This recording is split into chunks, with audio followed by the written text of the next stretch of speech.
Yan. Ayan boss yung ano, yung basket natin. Ito yung suporta. Bale, pag ikakabit nyo siya, ikabit nyo muna to.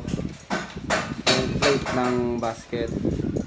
Tapos, i-bolt nyo yan dito. Tapos sukatin nyo yung abot ng bracket na to. Then, lagyan nyo ng mark para hindi kayo magkamali sa pagbutas. Yan. Pag nakabit nyo na yan, butasan nyo na, unahin yung kabit to.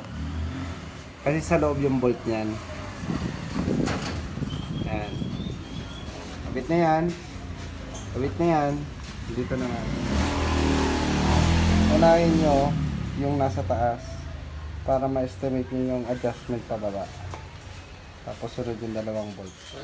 Itong ano yan, nakapatong yan ha. Nakapatong. Pag sumabit, pre, anong gagawin mo? Ha? Hindi ka pala gawin mo. Ito na. Hindi, ito yung binawasan ba? Oo. Eh, di ba nga kanina sumasabi?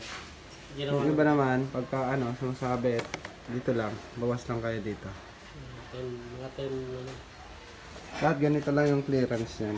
Hindi natatama yan. Kapag mag-vibrate siya, hindi naman naaabutin yan. Malayo yan.